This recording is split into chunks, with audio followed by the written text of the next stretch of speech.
Está começando mais uma edição do programa Entre Aspas, uma criação do Departamento de Comunicação do Sindsaúde Bahia. E como eu sempre digo, este programa é feito para você, trabalhador da saúde. Os profissionais da enfermagem aguardam pelo reconhecimento e a valorização da categoria, por um piso salarial digno e uma jornada de trabalho justa. Foram criados diversos projetos de lei em defesa do piso salarial e da jornada de trabalho fixa, mas não chegaram a ser votados. Recentemente, o projeto de lei 2564 de 2020 do senador Fabiano Contarato, que institui uma jornada de trabalho de 30 horas e um piso salarial nacional, chegou bem perto de ser votado. Ele recebeu 54 assinaturas favoráveis de outros senadores, mas está parado no Senado. Mas a luta da categoria continua. E o PL 2564 é o assunto do nosso programa de hoje. E a convidada é a secretária-geral do Sindsaúde Bahia, Laurinda Lula Machado. Laurinda, seja muito bem-vinda ao Entre Aspas. Muito obrigado pela sua participação. Como está o salário atual da categoria hoje, tanto de enfermeiros, profissional técnico, enfermagem, auxiliares? Olha, a pesquisa, feita pelo Conselho Federal de Enfermagem, ele apontou o salário dos enfermeiros, técnicos auxiliares muito baixo. O enfermeiro estava ganhando na faixa de R$2.000 na grande parte do país, E tem técnicos e auxiliares ganhando abaixo de R$1.000, entendeu? Então é uma profissão, que se dá demais, é uma profissão extenuante, as horas de trabalho, de dedicação, muita dedicação, cansativa, Então, e com isso, com esse baixo salário, os profissionais necessitam ter, para ter uma qualidade, pelo menos, para levar o pão de cada dia para casa, ter 2, 3 empregos. Tem alguns hospitais, mas isso aí a gente não pode generalizar, a gente não pode olhar como referência, porque a grande maioria, por esse Brasil afora, principalmente as prefeituras de interior, tem dado um salário muito baixo da enfermagem. O projeto de lei está estipulando, do Fabiano Contarato, um salário fixo nacional, um piso salarial fixo nacional para a categoria. Me corrija se eu estiver errado. Enfermeiro, em média, de R$7.300. Técnicos de enfermagem, R$5.100. E auxiliares de enfermagem, R$3.100. Se ele está instituindo um piso salarial fixo, isso quer dizer que de estado para estado os salários são diferentes no Brasil hoje? Não. Se for um piso salarial nacional, como o que pretende a PL 2564 de 2020 do senador Fabiano Contarato, Então o que ele faz? Ele dá um piso salarial, nesses padrões que você colocou aí, atrelado às 30 horas semanais, Então, o que vai acontecer? Todos os profissionais do país não pode ganhar, se ele for aprovado, menos que esse piso salarial. Porque o que é o piso salarial? É o valor mínimo que um profissional pode ganhar. Então, a partir daí, as prefeituras, os municípios, o estado, a federação, vão ter que criar meios de onde tirar esse dinheiro para pagar esses profissionais, Então, é justo? Porque não é a primeira vez que a gente está lutando por um piso salarial, como a gente já colocou, Então, em 2018, Carmen Zanotto, ela deu um parecer favorável de outro... Não, em 2015, foi o 459. Então, deu um parecer favorável, e esse parecer favorável ele só chegou até a Câmara da Comissão de Seguridade Social e Família. Então, ele não passou daí. Então, em 2018, inclusive, houve uma grande movimentação em prol, da aprovação desse projeto, A senadora Carmen Zanotto, ela também é enfermeira, e ela tem também trabalhos voltados para isso. E não foi aprovado, esse projeto. Mas isso mostra, já que está instituindo esse piso salarial nacional, que o salário que é pago aqui na Bahia não quer dizer que seja o mesmo que é pago em São Paulo, no Rio de Janeiro e outros estados do Nordeste. Existe essa diferença de pagamento de salário? Não, atualmente existe sim. As grandes cidades, né, por exemplo, como São Paulo, né, tem um salário melhor do que quem está cá no interior do Nordeste, cá no Nordeste, né? Eu li um artigo essa semana que o Espírito Santo, a média salarial lá do enfermeiro é R$2.000. Então isso é um absurdo, né? Então a gente precisa ter essa equiparação salarial para todos os profissionais de enfermagem, seja ele enfermeiro, técnico, auxiliares ou parteiras, né? E esse projeto, ele vem beneficiar toda a categoria de enfermagem, ele vem mostrar a verdadeira valorização do profissional. A gente, agora nesse período de pandemia, ficou muito evidente o trabalho dos profissionais de enfermagem, mas o trabalho dos profissionais de enfermagem não é só agora, no período da pandemia, não. Sempre esteve, né, das mesmas condições que estão agora. Agora foi agravado pela pandemia, mas sempre o profissional trabalhou com subdimensionamento, com falta de equipamento de proteção individual, com carga extensiva de trabalho, né, com dobra, com perseguição no trabalho, né? Então o profissional de enfermagem sempre esteve, mas agora, graças a Deus, não pela pandemia, né, mas pelo menos as pessoas começaram a ver, né, colocou em xeque o verdadeiro trabalho e a importância do trabalho da enfermagem, né? Mas infelizmente foi num período de pandemia que está matando muita gente e que eu peço a Deus que melhore logo e que esse governo voe mais rápido possível para que outras pessoas com a cabeça mais aberta e que confiem na ciência possa, né, dar um rumo diferente a essa pandemia. Olha, o Entre Aspas vai fazer um breve intervalo e volta já.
Estamos de volta com o programa Entre Aspas. O nosso assunto hoje é o projeto de lei 2564. E a nossa entrevistada é a secretária-geral do Sindisaúde Bahia, Laurinda Lula Machado.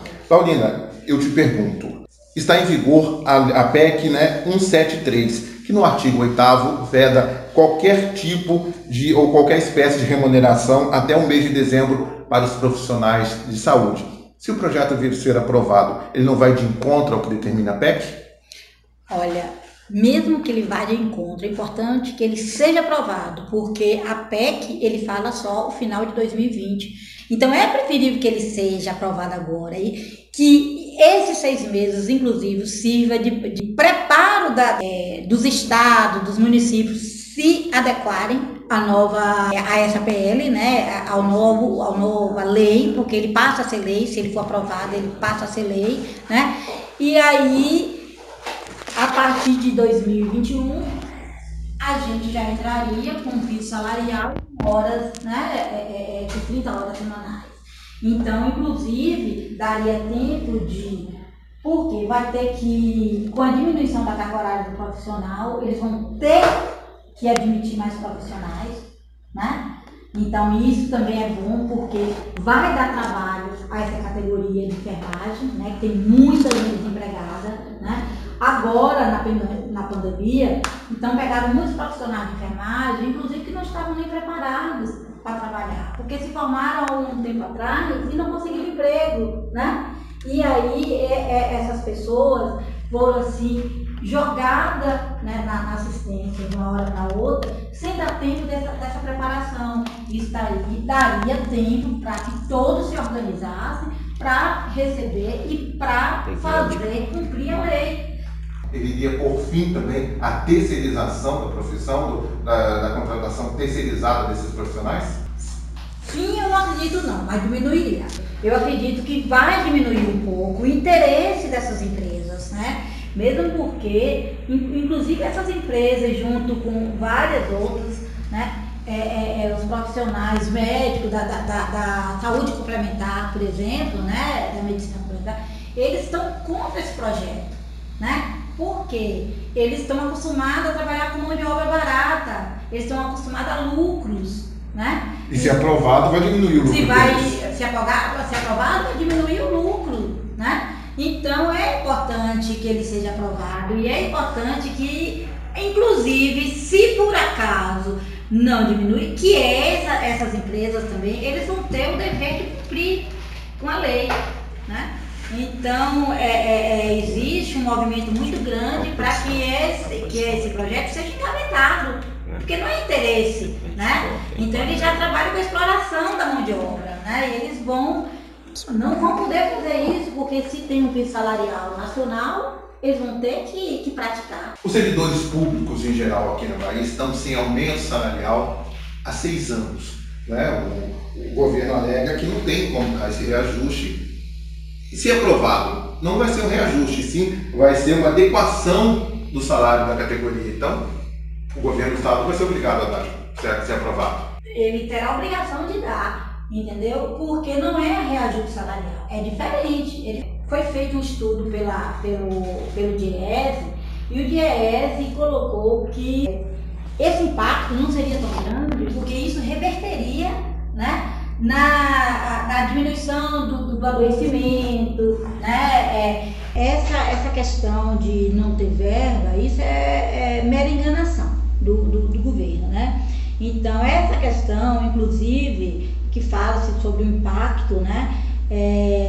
Eu até falei há poucos minutos atrás aí sobre Carmen Zanotto em 2018, né? A deputada, eu falei senadora, mas é deputada Carmen Zanotto, ela fez esse projeto, deu um parecer, ela foi a relatora do projeto e ela deu um parecer favorável. E nesta época também foi feito um estudo sobre o impacto, né? Desse projeto para os agentes pagadores, né, para o Estado. E praticamente foram colocados, o Ministério da Fazenda referiu que seria um impacto de 125 milhões para investir no serviço público por mais 5 anos seguintes, né? Só que agora, se você for fazer um comparativo aqui agora, né, esse impacto não seria tão grande quando fala que não tem verba para trabalhar, para assumir essa PL, essa lei. Acontece que estão querendo dar aumento aos militares, né? Então, e o impacto causado pelo aumento dos militares está em 8 bilhões.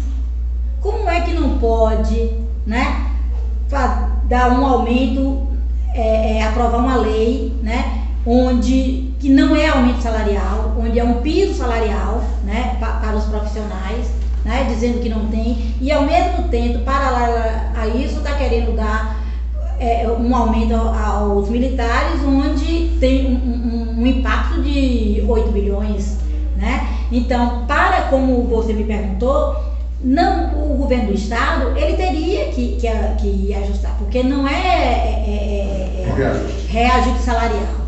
Isso é uma lei que precisa ser cumprida. Se for aprovada, é uma lei que vai precisar ser cumprida, né? Porque se ele colocar como reajuste salarial, ele vai ter que dar a todos os profissionais da área de saúde, independente da área de saúde, até outros profissionais de áreas diversas, entendeu? Então isso ele vai ter que ver onde é que ele vai tirar recursos, né? Eles vão ter que fazer um estudo para saber de onde vão tirar recursos para pagar esses profissionais. Mas o certo é que teria que dar, já que é para uma categoria específica, a categoria da enfermagem, essa adequação salarial. Com certeza.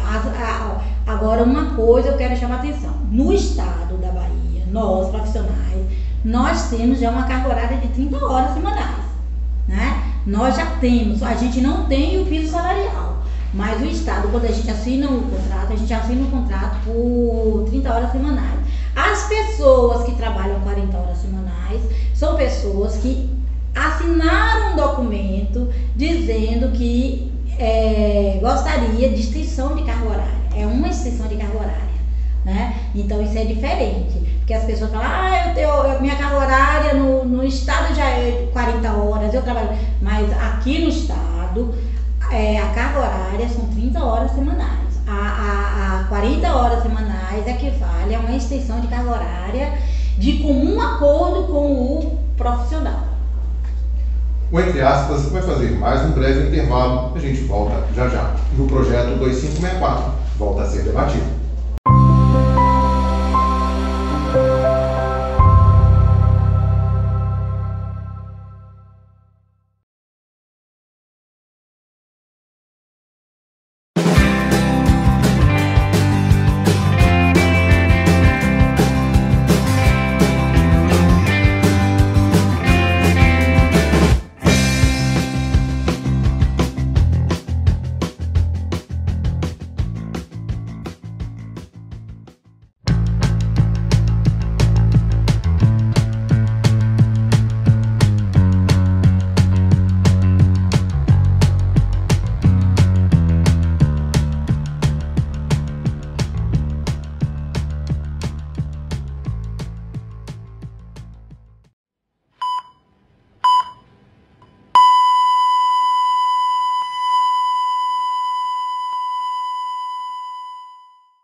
Esperança é a palavra que nos dá forças todos os dias para lutar pelos nossos direitos e para salvar vidas.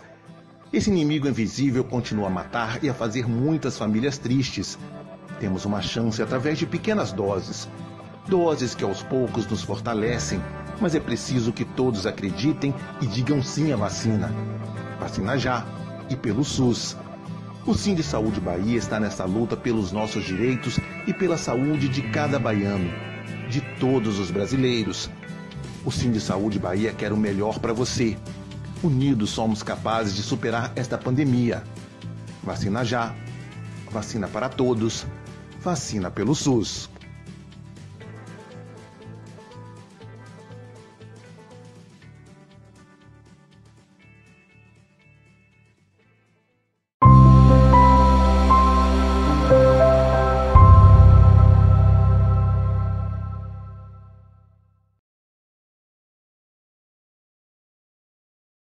O Entre Aspas está de volta. O nosso assunto hoje é o projeto de lei 2564 do senador Fabiano Contarato. E a nossa entrevistada é a secretária-geral e enfermeira aposentada, Laurinda Lula Machado. Laurinda, a gente já falou até aqui muito, né, da importância da aprovação do projeto para a categoria. E você é enfermeira aposentada e por 34 anos trabalhou em hospitais públicos e privados aqui em Salvador. Eu te pergunto, existe muita diferença realmente do trabalho da categoria hoje para que era na sua época? Olha, existe sim, existe. A enfermagem sempre foi uma área de muito trabalho, né? É uma área muito sofrida, né? Eu me lembro quando eu comecei no serviço público há 30 anos atrás, a gente trabalhava totalmente sem equipamentos de proteção individual. Ainda na minha época, as pessoas vão até rir, era seringa de vidro, onde era feita esterilização daquela seringa para reaproveitar daquelas seringas, daquelas agulhas, né? Então, com o tempo, as coisas foram mudando, a tecnologia vai chegando e isso melhora um pouco o serviço da enfermagem, né? Então, a exploração sempre teve, as condições precárias de trabalho sempre teve, né? Hoje, a gente conta com algumas entidades de saúde, né? Quer dizer, na minha época, logo quando eu comecei, já praticamente o Sindisaúde estava começando, né? Que é um sindicato que olha para as condições de trabalho dos profissionais de saúde, né? Então, o conselho, eu não me lembro, eu não ouvia muito falar no Conselho Regional de Enfermagem da Bahia, né? Na época. Bem depois que a gente começou a ouvir falar, e aí que a gente começou a ver a importância da gente associar a essas entidades, a conhecer o conselho, né, que rege a nossa profissão, de saber que quase todo dia está vindo resoluções novas, né, organizando o serviço, dando, inclusive ampliando a área de trabalho da enfermagem e colocando as reais condições como deve ser, né? Tem o Código de Ética dos Profissionais de Enfermagem, que deve ser seguido, que ele foi reformulado agora em 2018, né? Então, esse Código de Enfermagem que diz como o profissional deve trabalhar. Então, tudo isso vai ajudando a melhorar nosso serviço, que a partir do momento que a gente tem conhecimento, teve a implantação da educação continuada no serviço, educação permanente no serviço, que antes não tinha, então isso vai melhorando o trabalho. Então eu acredito que apesar de todas as dificuldades que nós temos hoje a gente está trabalhando um pouco melhor do que pelo menos em comparação do que como eu comecei, né? Então a evolução, a tecnologia vai chegando, isso também melhora, entendeu? E dá espaço, muitas universidades hoje a gente tem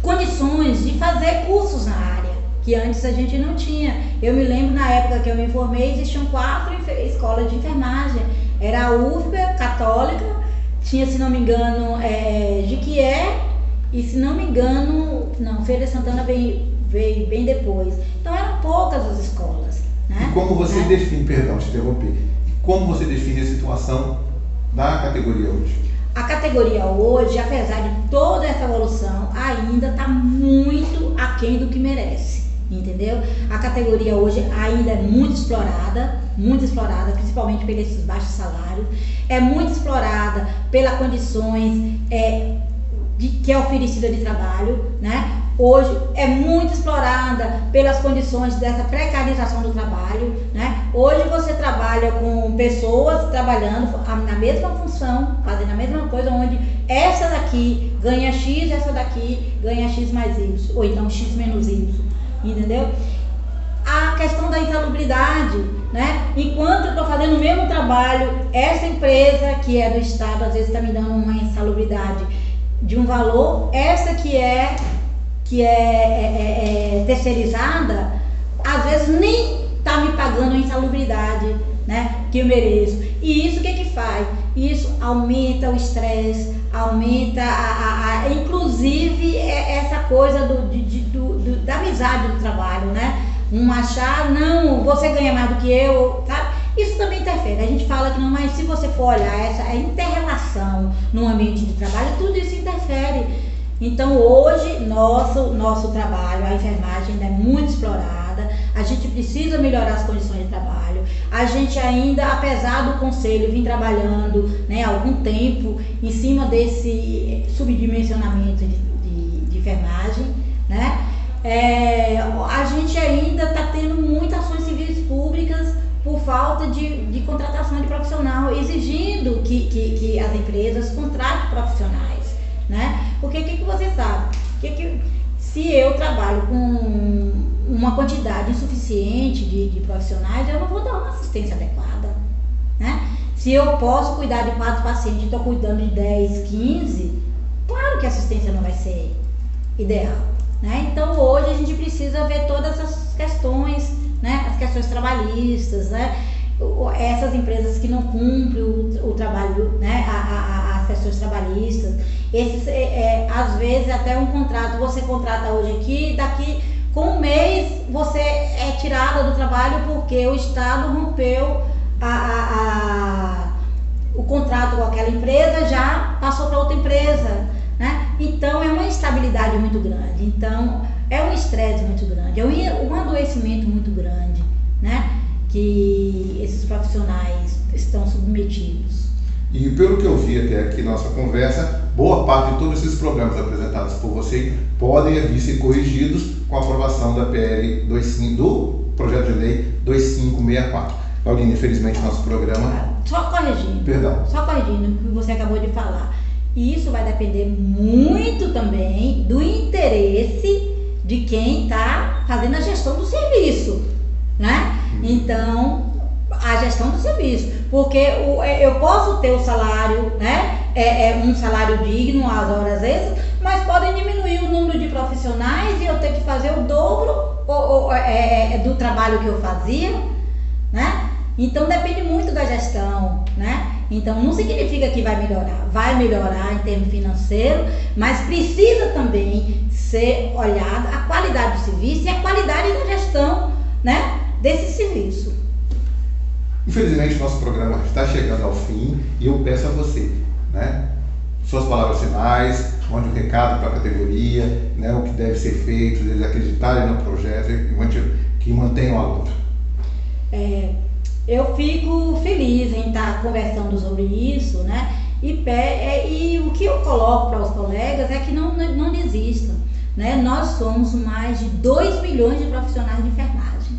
Nós temos uma força muito grande e a gente precisa saber que nós somos importantes e nós somos necessários, né? Então a enfermagem, hoje todos os serviços trabalham com a enfermagem. Todo serviço tem que ter enfermeiro e ele só funciona quando tem um enfermeiro à frente, né? Então, a gente precisa entrar nessa luta, uma luta consciente, uma luta também observando o momento que a gente está vivendo agora, essas aglomerações em ruas, né? A gente tem muita forma da gente protestar, muita forma da gente contribuir, assinando inclusive, né, as petições, né? Então a gente precisa de mais de 2 milhões, a gente precisa de 2 milhões de assinaturas, né, para ter força no Congresso. Então é necessário, a gente sabe que hoje o presidente do Senado, ele não tem interesse, ele inclusive teve uma reunião que era para discutir esse assunto, ele nem compareceu, nem deu importância. Então nós, profissionais, temos que ter a consciência e abraçar essa luta, porque eu acho que só abraçando essa luta a gente vai conseguir. E acima de tudo, que acredite no Sindsaúde Bahia. Com certeza, e nós estamos aí para defender, nós estamos na defesa da luta. Se alguém acompanhar nossas redes sociais, de uns anos para cá, a gente tem trabalhado muito em cima dessas 30 horas, né? Muitos cards, muitas entrevistas, muitas lives, né? Muitos esclarecimentos, né? A gente tem trabalhado também em cima das questões de sobrecarga, essas questões que acontece com o trabalhador. Nós temos um jurídico que foi montado para isso, para receber o profissional e trabalhar em prol da categoria, defender a saúde como um todo. Paulina, muito obrigado pela sua participação aqui no Entre Aspas, você ter trazido todo esse seu conhecimento, todas essas suas falas que nos ajudaram bastante. Obrigada. O Entre Aspas de hoje fica por aqui. Até a próxima edição.